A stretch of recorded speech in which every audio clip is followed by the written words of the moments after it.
Há muitas pessoas zelosas hoje, pessoas que ensinam seus conhecimentos e suas doutrinas, mas em alguns casos, apesar do zelo dessas pessoas, a doutrina pode ser distorcida. Tem um grupo hoje muito conhecido que faz trabalhos batendo de casa em casa, levando o evangelho. Todos admiram a dedicação dessas pessoas, até eu mesmo. Mas quando se trata de questões de doutrina, as testemunhas de Jeová distorcem e muito a palavra de Deus. Poderíamos citar vários exemplos disso, mas nesta mensagem abordaremos apenas uma questão: a interpretação deles dos 144 mil do livro do Apocalipse. Mas a interpretação das testemunhas de Jeová é que este número seja um número exato de pessoas que irão para o céu. Dizem que é um número completo, e quando tiver 144 mil pessoas no céu, não terá mais espaço para mais ninguém, e que as outras pessoas, inclusive o que eles ensinam hoje, que nós devamos procurar apenas um local aqui na Terra, uma espécie de paraíso terrestre. Eles acreditam que o mundo aqui será renovado e que nós devemos desejar a participação apenas neste paraíso terrestre. Será que a palavra de Deus ensina assim? Quando se trata de 144 mil, isso vem de 2 capítulos no livro do Apocalipse. Primeiro, no capítulo 7, onde ele fala de pessoas que seriam protegidas durante um tempo de castigo e tribulação aqui na terra. Então ouvi o número dos que foram selados, que era 144 mil de todas as tribos dos filhos de Israel. Apocalipse 7, 4. E outro trecho diz: entoava um novo cântico diante do trono, diante dos 4 seres viventes e dos anciãos. E ninguém pôde aprender o cântico, senão os 144 mil que foram comprados da terra. Apocalipse 14, 3. Aqui eu citei apenas os versículos que usam o número 144 mil, mas sugiro que abra sua própria Bíblia para conferir as leituras e observar comigo alguns fatos nos contextos destes 2 capítulos.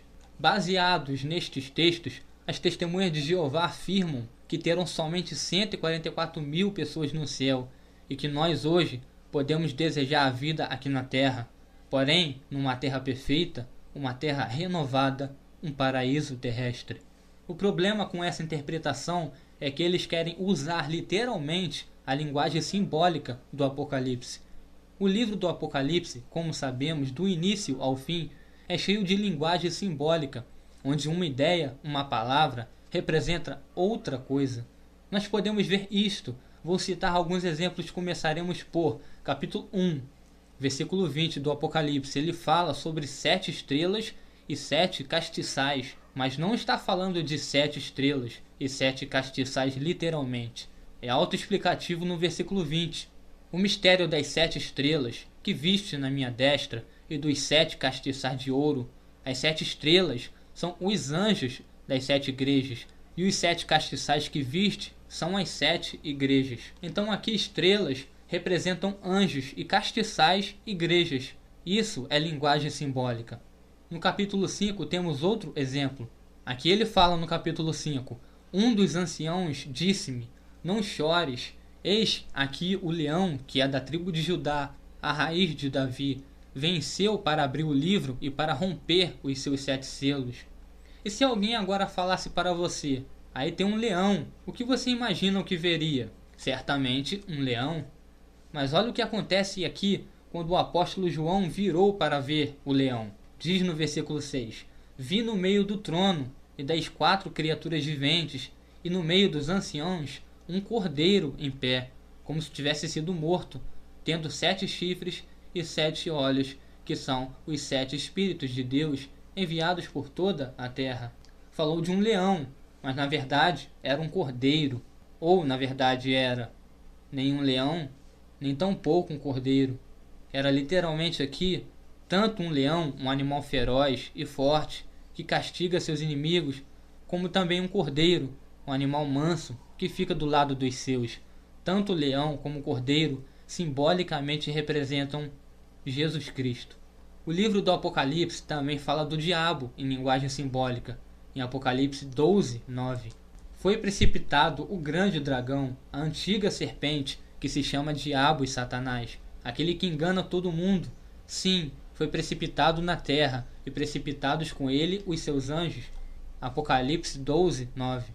Satanás aqui é representado como um dragão e uma serpente, novamente linguagem simbólica.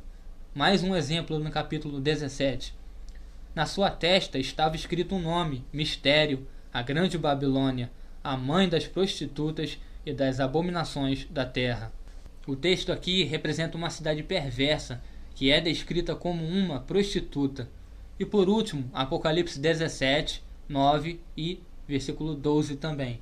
Aqui está a mente que tem sabedoria. As 7 cabeças são 7 montes, sobre os quais está sentada a mulher. Os 10 chifres que viste são 10 reis, os quais ainda não receberam o reino, mas eles receberam autoridade como reis, justamente com a besta por 1 hora. Aqui reis são representados como cabeças de horríveis bestas ou chifres, linguagem simbólica. Os números também são usados em linguagem simbólica. Ao longo do livro é usado muito o número 7. Ele fala de 7 anjos, 7 castiçais, 7 igrejas, 7 espíritos, 7 selos, 7 trombetas e várias outras coisas. Qual o ponto do número 7? O número 7 representa algo que é completo, perfeito e naturalmente algo que envolve a Deus. As 7 igrejas representam o povo de Deus.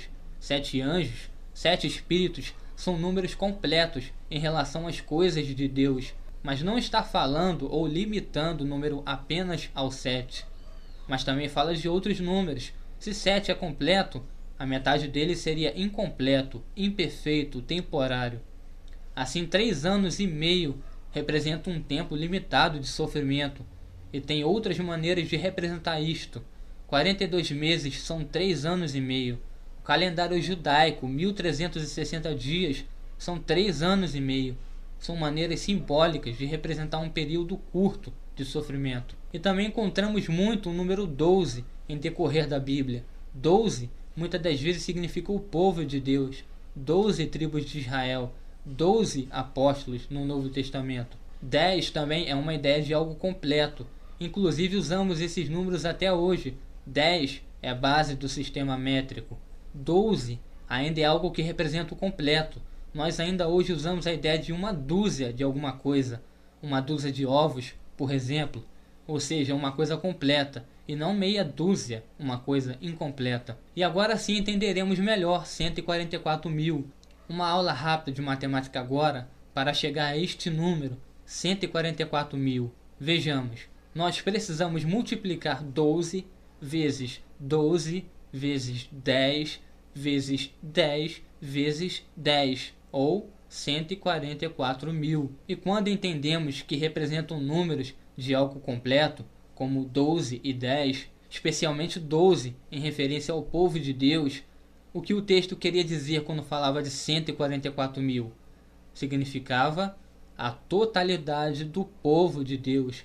Não é um número literal, exato ou preciso, mas é algo que representa na totalidade do povo de Deus, o povo protegido do castigo na terra, o povo cantando louvores a Deus diante do trono, o povo de Deus na sua totalidade. Mas para observar como seria totalmente errado interpretar como eles, os testemunhos de Jeová, interpretam, vejamos da seguinte maneira: se fosse para pegar este número, 144 mil, e dizer que são literalmente 144 mil pessoas no céu, não teríamos que pegar outros aspectos das descrições destas pessoas? Por exemplo, no capítulo 7, o primeiro que citei aqui, ele diz que são de todas as tribos dos filhos de Israel. Vejamos: então ouvi o número dos que foram selados, que era 144 mil, de todas as tribos dos filhos de Israel. Filhos de Israel igual aos judeus, ou seja, apenas 144 mil judeus. Agora, alguém acredita que no céu terá apenas judeus? Nenhum gentio no céu? Cornélio, o gentio batizado em Atos 10, não vai para o céu. Vários gentios salvos ao longo do Novo Testamento não terão lugar ao céu. Eu não conheço ninguém que acredite nisso, mas eu conheço pessoas que querem pegar um número literalmente e deixar de lado a descrição. Não só números, mas como diversos outros textos. Mas fica pior quando chegamos ao capítulo 14. Se vamos pegar literalmente esta descrição, olha o que mais temos. Ele fala de 144 mil no versículo 3 do capítulo 14 de Apocalipse. E no versículo 4 diz: estes são os que não se contaminaram com mulheres, porque são virgens. Estes são os que seguem o Cordeiro para onde quer que vá. Estes foram comprados dentre os homens para serem as primícias para Deus e para o Cordeiro. Então são 144 mil homens, israelitas e virgens. É isso? Será mesmo que no céu terá apenas israelitas virgens? Então, o apóstolo Pedro estaria de fora, porque pelo jeito não pode um homem casado estar no céu, porque Pedro era casado. Eu não conheço ninguém que trate de todos os aspectos desta descrição, e se não vamos tratar literalmente a questão de ser judeus, homens, virgens, temos o direito de tratar literalmente apenas o número 144 mil? Não é uma palavra, um texto que deve ser interpretado literalmente. É uma palavra, uma descrição que representa uma ideia, uma totalidade, ou seja, o povo de Deus. Não somente judeus ou virgens, e nem tampouco somente homens. No céu terá judeus e gentios, homens solteiros ou casados, mulheres solteiras ou casadas, crianças entre os remidos, salvos pelo sangue do Cordeiro. Se pensássemos dessa forma, nem os próprios testemunhos de Jeová iriam para o céu. E agora iremos para a questão de desejar querer estar aqui em um suposto paraíso terreno. Se alguém chegar na sua casa e dizer que você deve desejar a participação de um paraíso terrestre, fale para esta pessoa: não, obrigado. Eu não quero ficar aqui na terra para sempre. Eu quero fazer o que Deus mandou. Deus mandou que vocês se esforçassem para participar de uma vida eterna no céu. Não no sentido de obras para adquirir salvação, mas para pregar o Evangelho, zelar por ele, até que o grande dia chegue. Hebreus capítulo 4, do 9 ao 11. Portanto, resta um repouso para o povo de Deus, pois aquele que entrou no descanso dele, esse também descansou das suas obras, assim como Deus das suas. Portanto, esforcemo-nos por entrar naquele descanso, a fim de que ninguém caia, segundo o mesmo exemplo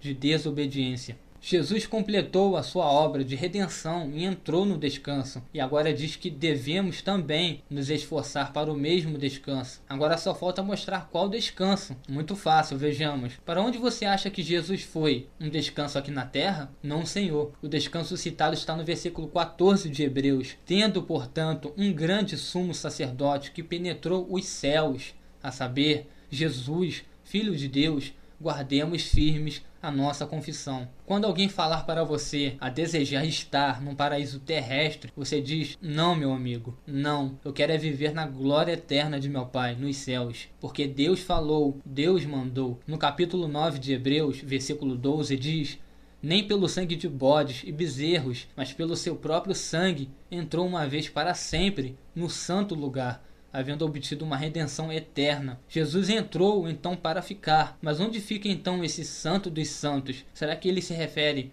que é alguma coisa aqui na terra? Não, Senhor. No capítulo 9, ele diz, no versículo 24: pois Cristo não entrou num santo lugar feito por mãos de homens, figura do verdadeiro, mas no mesmo céu, para agora aparecer diante de Deus por nós. E nós devemos então procurar estar no mesmo descanso onde Jesus está. Não deixe ninguém iludir você com a esperança de um paraíso terrestre. Não deixe ninguém enganá-lo dizendo que vai ter apenas 144 mil pessoas redimidas no céu. Ainda há um lugar, independente de você ser judeu, homem, mulher, criança, perdido no mundo, confuso, não importa. Há um lugar para você no céu hoje. E você pode entrar. Não somente pode, mas deve. Deus falou para esforçarmos para entrarmos naquele descanso onde Jesus está. Não deixe ninguém tirar este alvo de você. Fiquem com Deus. E este número seja um número exato de pessoas que irão para o céu. Dizem que é um número completo. E quando tiver 144 mil pessoas no céu, não terá mais espaço para mais ninguém. E que as outras pessoas, inclusive o que eles ensinam hoje, que nós devamos procurar apenas um local aqui na terra. Uma espécie de paraíso terrestre, de castigo e tribulação aqui na terra. Então ouvi o número dos que foram selados, que era 144 mil de todas as tribos dos filhos de Israel. Apocalipse 7, 4. E outro trecho diz: entoavam um novo cântico diante do trono, diante dos 4 seres viventes e dos anciãos. E ninguém pôde aprender o cântico, senão os excêntricos. Há muitas pessoas zelosas hoje, pessoas que ensinam seus conhecimentos e suas doutrinas, mas em alguns casos, apesar do zelo dessas pessoas, a doutrina pode ser distorcida. Tem um grupo hoje muito conhecido que faz trabalhos batendo de casa em casa, levando o evangelho. Todos admiram a dedicação dessas pessoas, até eu mesmo. Mas quando se trata de questões de doutrina, as testemunhas de Jeová distorcem e muito a palavra de Deus. Poderíamos citar vários exemplos disso, mas nesta mensagem abordaremos apenas uma questão: a interpretação deles dos 144.000 do livro do Apocalipse. Mas a interpretação das testemunhas de Jeová é que eles acreditam que o mundo aqui será renovado e que nós devemos desejar a participação apenas neste paraíso terrestre. Será que a palavra de Deus ensina assim?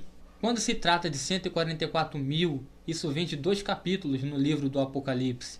Primeiro, no capítulo 7, onde ele fala de pessoas que seriam protegidas durante um tempo